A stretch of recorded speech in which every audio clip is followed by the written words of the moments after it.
You weren't supposed to see that, she said, clutching her phone, where just a moment ago a message had flashed. I can't wait for tomorrow night. Her face turned pale, and her eyes darted away. Jake froze. Everything he thought was real now felt like a lie. The discovery of a mysterious hard drive only deepened his suspicions. Secret files, hidden connections, her name tied to a dangerous organization's operations. Had their love been nothing more than a facade? Nate, claiming to be an ally, offered his help, but could he be trusted? Years of deception, a threat that could destroy millions, and a choice that would change everything. But whose betrayal will cut Jake the deepest? The cheating wife froze when she saw me in the bathroom. You didn't leave? This story will shock you. The kitchen was filled with the aroma of freshly brewed coffee. Emma, a young woman with perfectly styled hair, was standing by the counter when I walked in. She turned around and froze as if she had seen a ghost. You didn't leave? Her voice trembled, and for the first time, I heard genuine fear in it. I felt my blood pulsing in my temples. A few hours earlier, I was supposed to leave on a business trip, but something made me stay. Intuition, instinct, or perhaps that strange phone call Emma tried to hide. My suitcase still stood by the front door, but it no longer mattered. Who was here? I stepped closer to her. Emma took a slight step back, her hands nervously clutching a coffee cup. She looked like an actress who had suddenly forgotten her lines. No one, she replied, avoiding my gaze. I was just working on some documents, waiting for you. Her phone lay on the counter. The screen lit up with a notification, but she quickly covered it with her hand. That gesture revealed more than any words could. Show me the phone, I said, trying to stay calm. This is ridiculous, Jake. You trust me, don't you? She smiled, but panic sparkled in her eyes. I grabbed the phone before she could protest. Unlocking the screen, I saw the message, I miss you, can't wait for our next meeting. The sender, Mark. My heart clenched. Who is this? I asked, showing her the screen. Emma didn't answer. She just looked at me like a trapped animal. Answer me, Emma. My voice was louder than I expected. She took a step back. Her breathing became shallow. He's just a friend, Jake. You're overreacting. We work together. A friend? And he sends you messages like this? I didn't want to believe what was happening. Over the past few months, I had ignored all the signs. Late returns home, sudden meetings with colleagues, the coldness in our relationship. But now I had proof. What are you hiding? Tell me the truth. I stepped closer, gripping the phone in my hand. Her voice trembled. She lowered her head, trying to say something, but at that moment, the back door quietly opened. We both turned. Mark stood in the doorway, a tall man with a brazen expression. His gaze met mine, and I saw him pale. You, was all I managed to say. Mark. Emma's voice shook as she looked at the man in the doorway. Her face was deathly pale, and I realized this moment was the culmination of her entire charade. Mark stepped inside, hesitating, but his gaze remained fixed on me. The tension in the air was so thick you could cut it with a knife. I'm asking one last time, I said coldly, turning to Emma. Who is this? Jake. Her voice was thin, almost pleading. He's just a colleague. He came to pick something up, a work issue. It means nothing. Mark smirked briefly.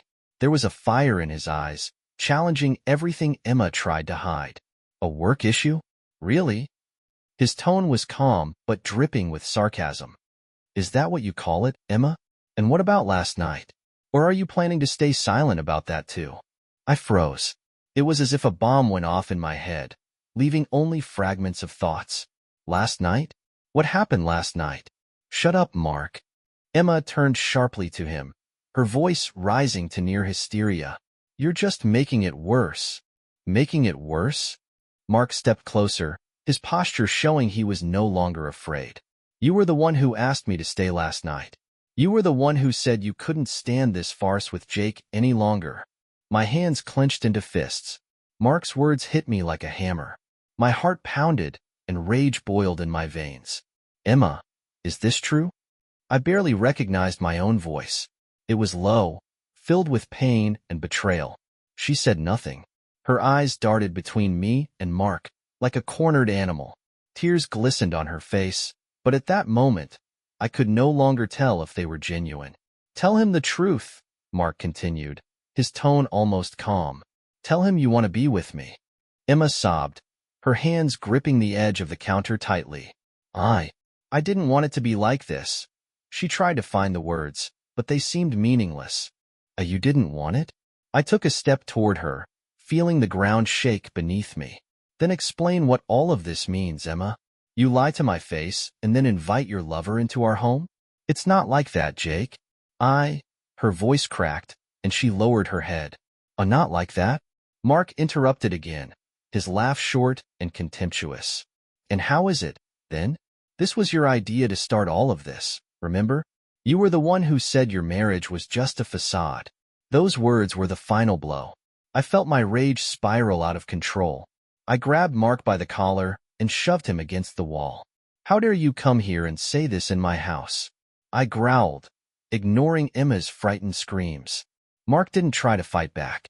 He only looked at me with a bitter smile, which only fueled my anger further. "Do you know, Jake," he said, his voice low but confident, "the problem isn't just me. The problem is you. You're so busy with your perfect life that you didn't notice you were losing her." I let go of him and took a step back. His words cut deeper than I was ready to admit. Emma stood by the counter, crying, but instead of pity, I felt only emptiness. "Jake," she finally whispered, "I made a mistake. I got lost." "Got lost?" I laughed sharply, but it was a laugh filled with pain. "Is that what you call betrayal? Got lost?" I couldn't look at her anymore. Leaving the kitchen, I found myself in the living room, where my suitcase still stood. I grabbed it and headed for the door. "Where are you going?" Her hoarse voice called from behind. I didn't answer. Opening the door, I cast one last glance at Mark, standing in the middle of the kitchen, and at Emma, silently crying. Everything we had fell apart before my eyes. Darkness enveloped the house as I left. The road was long and oppressive, and inside me, two forces battled, rage and emptiness. I decided to return only because I couldn't leave things as they were. I needed one more answer. Perhaps the last one. The door creaked as I entered. The house was eerily silent. A strange feeling washed over me, as though I was walking into a trap. In the kitchen, a dim light was on. Emma sat at the table, her vacant stare fixed on the coffee cup in front of her. She looked exhausted, like someone who had lost everything. "You came back." Her voice was barely audible. "Does that surprise you?" I replied coldly, setting my bag by the door. She didn't answer. She just clasped her hands in front of her, gripping them tightly as if afraid to lose control of herself. "What do you want to hear, Jake?" She raised her head, her eyes red from tears. That this was all a mistake? That I regret it?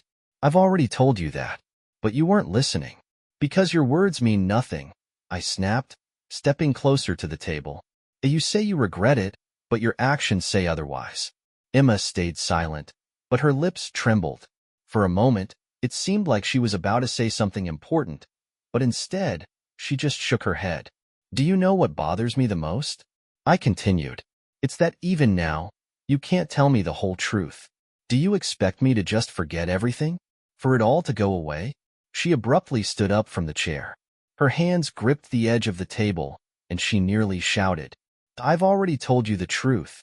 Yes, I made a mistake, but that doesn't mean I don't love you." Her words echoed in my mind. I stood before her, looking at the woman I once considered my everything. But now I didn't know who she was. "If you love me, then why?"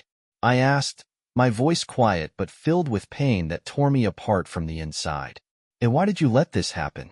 Emma looked at me as if searching for the right words. But instead of answering, she lowered her head, hiding her face in her hands. I turned to leave. At that moment, I decided I didn't want to hear anything else. But suddenly, something in the room caught my attention. On the counter near the sink stood a glass with remnants of red wine. I distinctly remembered that when I left the house, we didn't have any wine. "Who was here?" I asked, turning to her. Her expression changed. She became pale, and fear filled her eyes. "No one," she replied quickly, but her voice betrayed her. I walked over to the glass, picked it up, and felt that the wine was still warm. That meant someone had been here recently. "You're lying," I said, throwing the glass into the sink. The glass shattered, and Emma gasped. At that moment, I heard a faint noise, something like a rustle. It came from upstairs. My heart began pounding faster. "Jake, you don't need to." She started, but I was already heading toward the stairs. I climbed to the second floor, the silence only intensifying the tension. As I approached our bedroom, I noticed the door was slightly ajar. I pushed it open, and what I saw made me freeze. On the bed lay a man's jacket I had never seen before. Next to it was a phone with an unfamiliar number on the screen. I picked it up and saw the message, "I'm still here. Tell him I've left." My breathing became shallow. I heard footsteps behind me. Emma stood in the doorway, her hands trembling, her eyes filled with terror. "Is he still here?" I barely restrained myself. She didn't answer. At that moment, I heard the sound of a window opening in another room. I rushed there and saw a man in dark clothing climbing down the fire escape. I turned back to Emma. She stood motionless, her face frozen. "Who is he?" I shouted, but her silence tore me apart even more. I don't know how this happened," she whispered. My world crumbled. At that moment, I realized I didn't know her at all. My legs carried me toward the fire escape on their own. The man in dark clothing was descending so quickly that I could barely keep up. The cold night air burned my lungs, but I didn't care. All my thoughts were focused on one thing. I had to find out who he was and what he was doing in my house. "Stop!" I shouted as the man jumped off the last rung of the ladder and ran into the darkness. He turned for a moment, and I managed to catch a glimpse of part of his face. Young, with sharp features, but something in his gaze made me slow down. It was the look of someone who feared nothing. He ran down a narrow alley behind the house. I heard Emma shouting something from the window, but her voice seemed distant. I couldn't stop now. All the anger I had bottled up demanded release. The alley led to an old warehouse surrounded by a tall fence. The man quickly slipped through a hole in the metal and disappeared inside. I hesitated for a moment, but then did the same. Inside, it was dark and smelled of rust and dust. I tried not to make any noise, listening carefully to every sound. Suddenly, I heard voices. One was low and nervous. I moved toward the sound and stopped near a half-open door. "You brought him here?" The voice belonged to a woman, but I didn't recognize it. "Are you insane? If he finds out, it's all over." "I had no choice," the man replied. "She couldn't handle it. You know this isn't her game anymore." My heart raced faster. She? Were they talking about Emma? What game were they discussing? I cautiously peeked into the room. Inside, there were two people. The man I had been chasing stood with his back to me, and in front of him was a woman in a dark coat.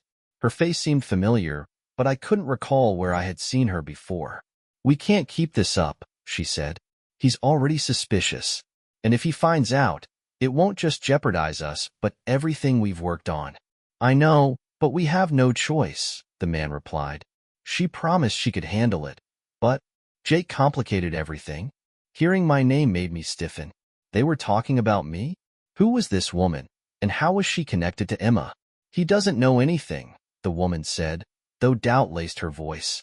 "But if we don't finish this now, it will spiral out of control." The man sighed and nodded. Then he turned, and I stepped back, hiding in the shadows. My thoughts were chaotic. What exactly were they finishing? And what role did Emma play in all of this? Suddenly, I heard footsteps behind me. I turned sharply and saw another figure. It was Emma. She stood with fear in her eyes, holding something in her hands. The flashlight illuminated her face, and I saw it was an envelope. "Jake, you shouldn't be here." Her voice was quiet, almost pleading. "What's going on here, Emma?" I asked, unable to suppress my anger. "Who are they? And what are you hiding?" "It's not what you think." She took a step toward me, extending the envelope. "But you have to trust me." "Trust you?" I could barely contain my laughter. "After everything? You expect me to trust you?" She was silent, her eyes filling with tears. At that moment, the door in front of us opened. The man and woman stepped out of the room and froze when they saw us. "What are you doing here?" the woman asked, her voice tense. It doesn't matter, the man said. He's already here. We have to tell him. No, Emma shouted. This is none of his business. Emma, the man said, looking at her. I'm sorry, but he has to know the truth. What truth? I yelled. Will someone finally explain what's going on? The man stepped toward me and looked me straight in the eyes. Emma isn't who you think she is. And it's not just about you, Jake. This is much bigger. The man stopped a few steps away from me, his gaze cold and serious. In the dim light of the warehouse, his face looked sharp and confident, as though he were playing a role he had rehearsed many times. Jake, you have no idea what you've gotten yourself into, he said, his eyes locked on mine. Gotten myself into? I felt the anger boiling inside me. You're the ones who came into my house. You're the ones destroying my life. What is going on here? Emma stepped forward, her hands reaching out to me, but I backed away. Her pale face expressed more than words ever could. Jake, Her voice trembled, but the man interrupted her. Don't, Emma. He needs to know. Everything. No, she screamed, her voice echoing in the warehouse. Not here.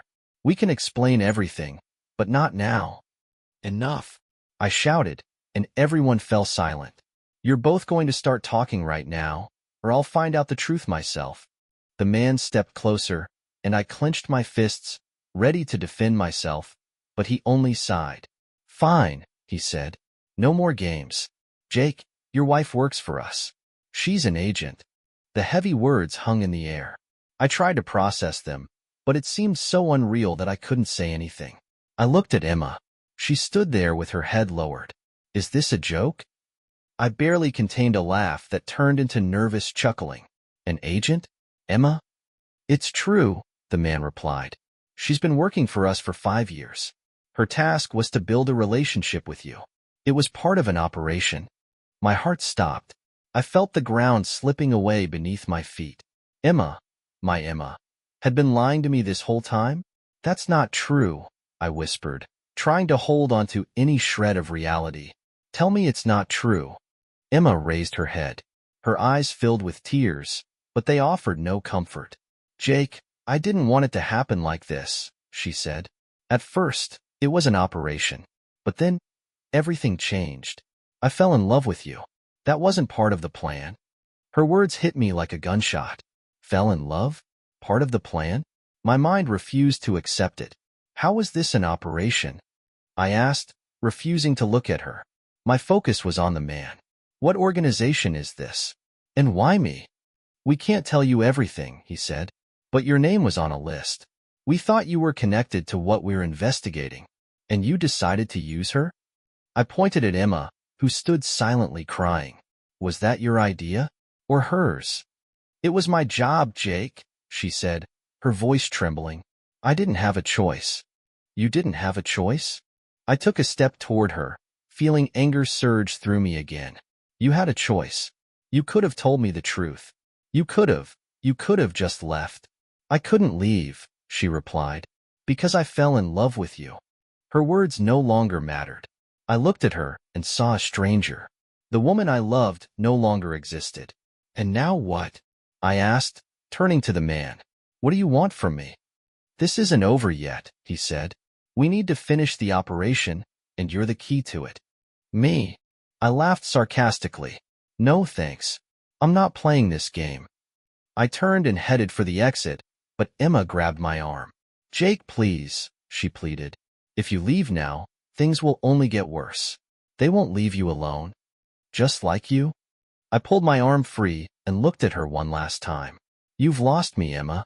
Forever. I walked out of the warehouse, leaving her behind. But even outside, I couldn't shake the feeling that this story was far from over. The night was quiet, but inside me, a storm raged. I was heading home, but my thoughts were somewhere far away. Emma, the organization, that man, every part of my life I thought was stable now felt like a massive game in which I was just a pawn. When I entered the house, a sense of emptiness and cold greeted me first. The kitchen still bore traces of chaos. The broken glass, wine stains on the floor, an unfinished cup of coffee. I sank into a chair and stared at the countertop. Questions weighed heavily on me, but the answers seemed out of reach. I remembered the phone I had found in the bedroom. It was still in my pocket. I pulled it out and unlocked the screen. Only one message glowed on the display: meeting at 2 o'clock. Use him carefully. Use him? Was that about me? Or someone else? My heart began to race. I opened the phone's gallery. There were several photos, but one immediately caught my attention. The image showed me and a man I didn't recognize. The photo was taken outside my house, through the living room window. I couldn't recall when this was, but my face in the photo showed a mix of fear and anger. Another photo made me hold my breath. It was my office. Documents I never left out in the open were scattered across the desk. The feeling of being watched morphed into something far more sinister. They knew more about me than I could have imagined. Among the photos, I found a file. Opening it, I read, Subject, Jake Grayson. Surveillance ongoing. Potential ties to, redacted. Objective of the operation, identify contacts, ensure data security. My name, my home, my relationships, all of it was part of their game. But what did ensure data security mean? And what ties were they looking for? I grabbed the phone and stepped out into the night. I couldn't shake the feeling that I had to find out more. The answers were somewhere nearby, and I wouldn't stop until I uncovered the truth. I drove to my office, fully aware of the risk. But the thought that they might be monitoring me even there was unbearable. Turning on the light, I approached my desk. The documents I had seen in the photo were arranged exactly as they were in the image. But now they seemed suspicious. I began going through the files one by one until I found something I hadn't noticed before. It was an old hard drive lying in a folder labeled Confidential. I slipped it into my pocket, feeling the anxiety grow in my chest. Suddenly, the office door swung open, and the same man stood in the doorway. His face held its usual stone-cold expression. "You weren't supposed to find that, Jake," he said. "You again?" I felt the rage boiling within me once more. "What do you want from me?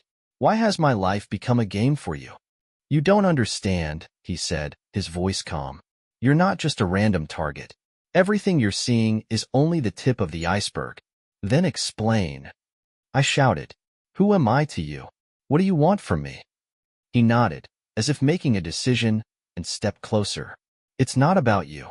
It's about your father. He was a part of this long before you were born." I froze. My father? He died when I was a child. What could he possibly have to do with all of this? "That's impossible," I whispered. "He didn't do anything except work at his firm."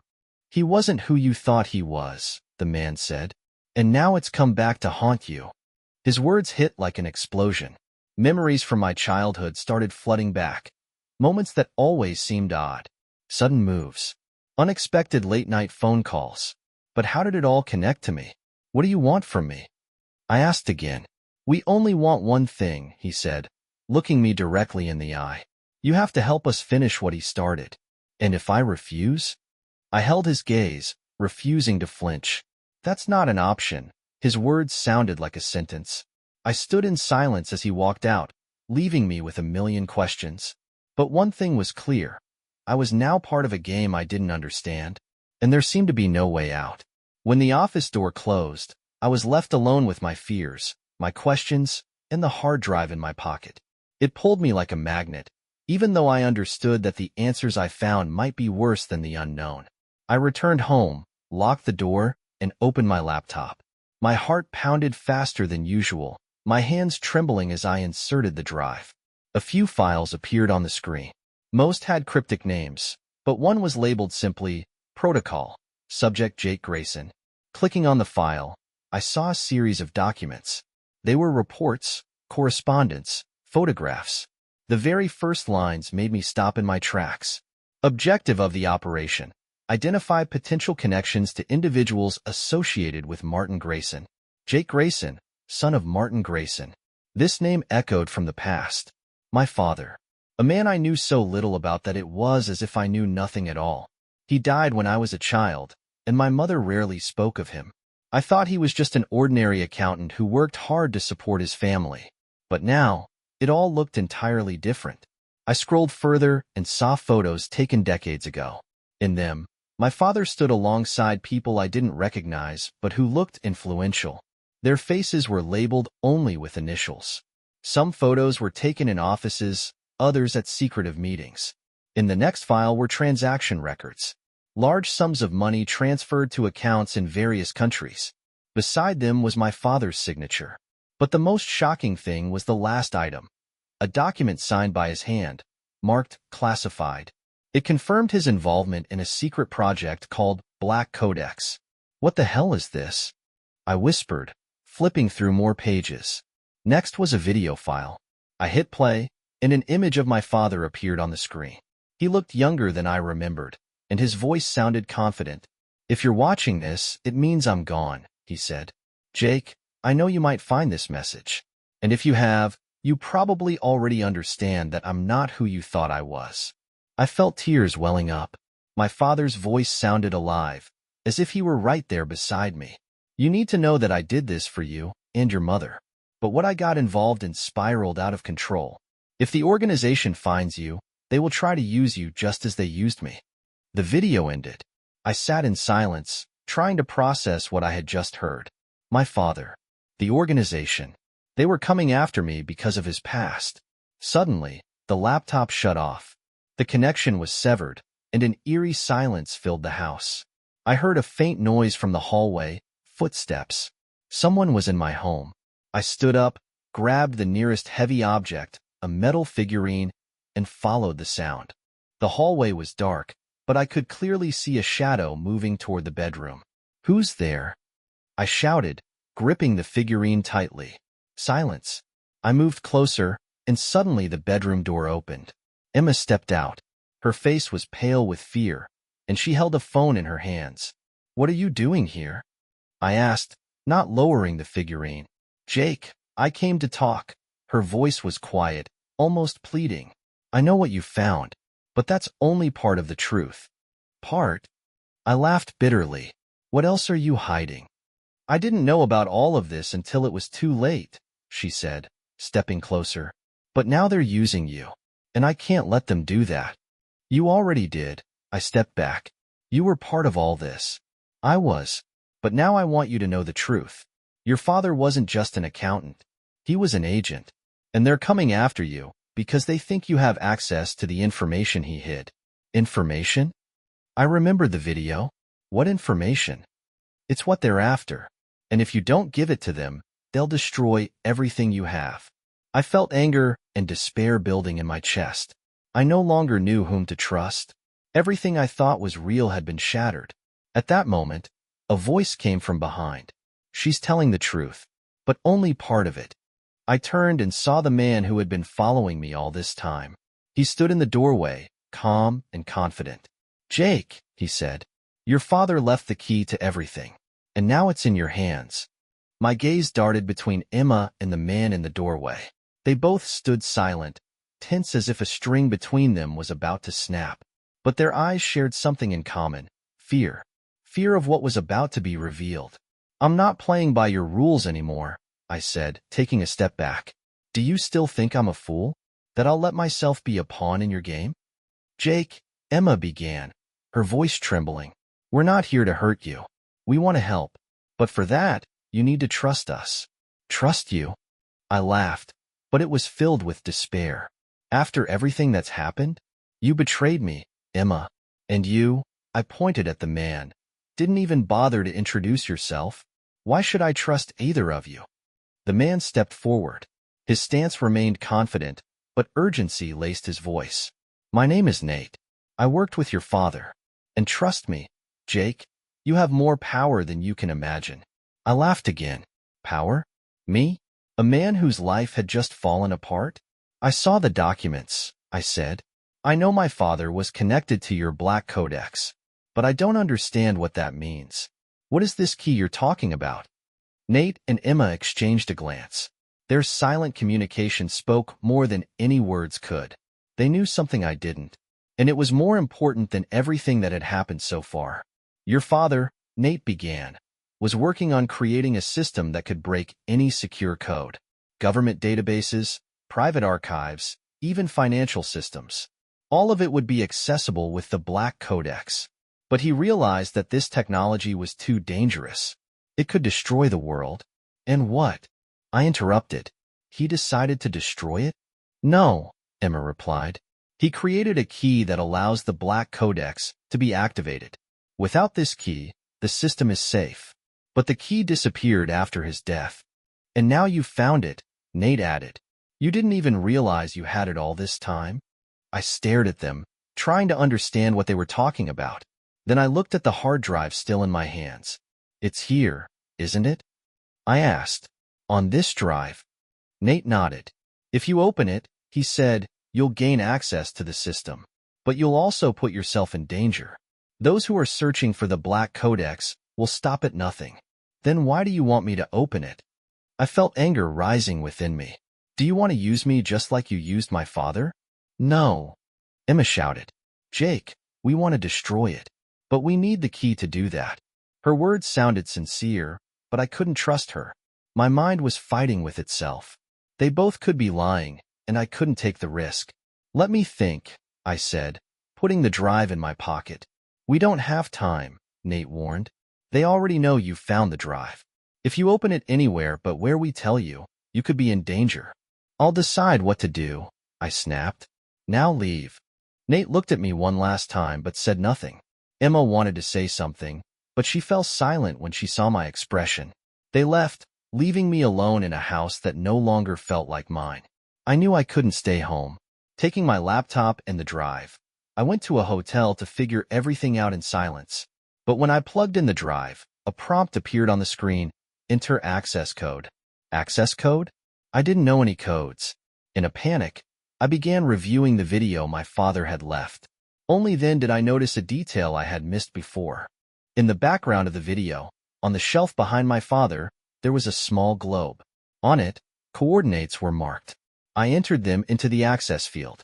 The system unlocked, and data I couldn't even imagine appeared before me. Financial reports, government documents, security schematics, everything was accessible in seconds. But along with that, I saw a list of names. Among them was my name, the names of my loved ones. Emma, Nate, even my old best friend Alex, whom I hadn't seen in years. They were all under surveillance, and they were all at risk. Suddenly, the screen flickered, and a message appeared. Unauthorized access detected. System locked. I heard footsteps outside the door. They were already here. The data glowed on the screen like an explosive charge ready to tear the world apart. My heart pounded as I stared at the endless stream of information that could change everything. I knew I held the key to the truth, not just mine, but the truth hidden from the world. The screen displayed financial schemes, government contracts, election manipulation diagrams. But what shocked me most was what I found in a folder labeled Personal Connections. It was a list of people, those working for the organization. Emma's name was there. So was Nate's. Even my former best friend Alex, who I hadn't seen in years. They're all part of this, I whispered, feeling the world around me tighten. From the beginning, it had all been a trap. But now I had a choice. Keep it a secret and live with the knowledge that I'd been betrayed, or reveal everything to the world and let the truth ignite a fire that wouldn't be extinguished. I took a deep breath. No one had the right to hide this. No one had the right to play with people's lives. My hands trembled as I uploaded the files to a public platform. Just a few minutes left until completion. Every second felt like an eternity. I was haunted by thoughts of what would come next. Would I see Emma again? Would I survive this at all? But I couldn't stop. Suddenly, my phone rang. Emma's name appeared on the screen. Jake, what are you doing? Her voice was sharp, panicked. I'm finishing what you started, I replied coldly. You don't understand what this means, she shouted. If you do this, they'll come for you. And not just you, Jake. They'll destroy everyone connected to this. Why should I believe you? I barely contained my anger. You've been lying to me this whole time. Because I love you. Her scream made me freeze. I knew this would happen sooner or later. But I don't want to lose you. This isn't about us, Emma, I said, trying not to let her words sway me. This is about the truth, and it has to come out. At that moment, someone started banging on the door. I realized time was up. They were already here. I hit upload, and at that exact moment, the door burst open with a loud crack. 3 men in black suits stormed in. One of them grabbed me by the collar and shoved me off the chair. "You just made the biggest mistake of your life," one of them said coldly. "Too late," I smirked, pointing at the screen. The upload was complete. They exchanged glances, and I saw genuine fear in their eyes. But my moment of triumph was brief. One of them drew a weapon and aimed it at me. "You think you've won?" His voice was calm, but every word cut like a blade. "You have no idea what you've just done." Suddenly, 2 loud noises rang out. I shut my eyes, thinking it was the end. But when I opened them, I saw 2 men lying on the floor and Nate standing in the doorway with a device in his hand. "Move," he said, tossing me a bag. "We have to go." "What did you just do?" I stared at him, unable to believe my eyes. "You opened Pandora's box," he replied. "And now we have to live with the consequences." We ran out of the building as sirens wailed in the distance. The data had already started spreading online, and news about the Black Codex was everywhere. Millions of people saw the truth, but along with this explosion of information came immense danger. "What now?" I asked as Nate and I hid in an abandoned storage facility. "Now they'll hunt us," he said. "But you did the right thing. You gave the world a chance." I didn't know if I had done the right thing, but there was no going back. The only thing left was to fight for survival. The world seemed frozen in chaos. The information I had released was already spreading through the media, and now every news channel and website was talking about one thing: the Black Codex. But instead of relief, I felt fear. Nate and I were hiding in a small basement room, abandoned, but relatively safe. The dim light from the laptop screen illuminated the walls, displaying new data unlocked by the code. "This?" Nate stared at the screen, his face frozen in disbelief. "This is even more than we imagined." I moved closer to the screen. It displayed hundreds of names, known worldwide. Politicians, business leaders, media moguls, they were all in the same system, on the same list. Beside their names were sums of money, the countries they operated in, and dates. It all looked like a meticulously planned network of influence spanning every corner of the world. "They control everything," I whispered, feeling a chill run through me. "This isn't just an organization, Jake," Nate said. "This is a shadow government. They're behind everything: wars, elections, crises. They create problems so they can sell the solutions." "How is my father connected to this?" I asked, trying to understand. Why was I the target? Nate looked away, hesitating as if he was about to say something important but unsure. "Your father was part of this world," he finally said. "But he wasn't like them. He created the Black Codex to destroy their system. But when he realized they were using him, he hid the key and disappeared. And now they want to take back what they think belongs to them," I added. Nate nodded. "They won't stop until they find you, Jake. You're now the only one who can stop this. But it's going to be dangerous." "As always," I said with a sarcastic smile, though fear gripped me inside. We delved deeper into the data, and what we found was even worse. One of the files was titled Operation Retrieval. It detailed steps to regain control over the Black Codex.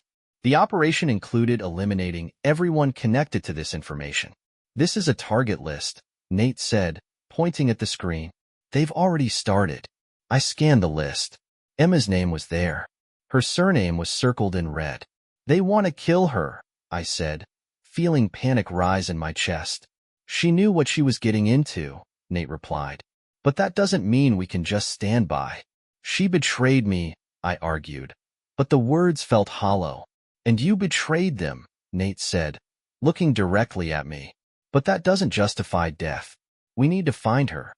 I hated that he was right. As much as I wanted to leave all of this behind, I couldn't let them destroy another life. We quickly packed up and hit the road. Finding Emma wasn't easy. Her phone was off, and none of our contacts knew where she was. But I remembered one of the codes we found on the drive. It was a set of coordinates pointing to a small town a few hours from our hideout. We arrived late at night. The town was quiet, nearly deserted. We found the house that matched the coordinates. It was dark inside, but the door was ajar. "It's a trap," Nate whispered as we stepped inside. I held a flashlight and carefully scanned the room. Papers and photographs were scattered across the table. I saw pictures of Emma, Nate, and even myself. They knew we'd come here, I said. Suddenly, a noise came from another room. We turned and saw Emma. She was pale, with a cut on her cheek, but she was alive. "You shouldn't have come," she said, her voice weak. "We're here to help," Nate replied. "Help?" She laughed bitterly. "They already know about you, and now they'll come for everyone." As we spoke, I noticed another laptop on the table. It was on, and messages were appearing on the screen. One of them caught my attention. Subject Jake Grayson confirmed upload. Operation moving to final stage. "What is this?" I pointed at the screen. Emma looked at me with regret. "It's them," she said. "They're using what you uploaded.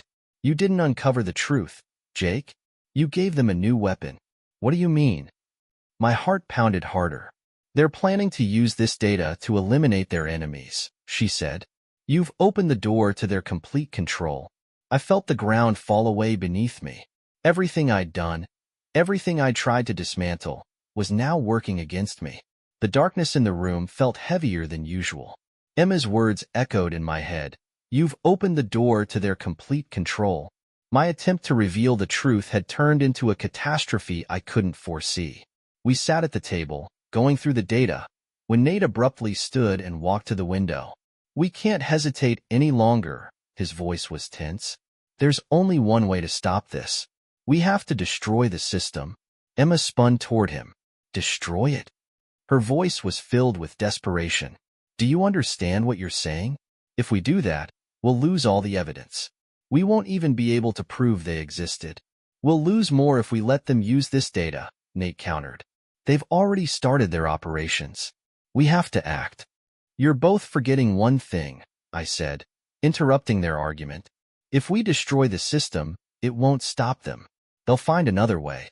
But innocent people will suffer too." "Innocent?" Nate shot me a look filled with anger and despair. "Do you know how many people have already died because of them?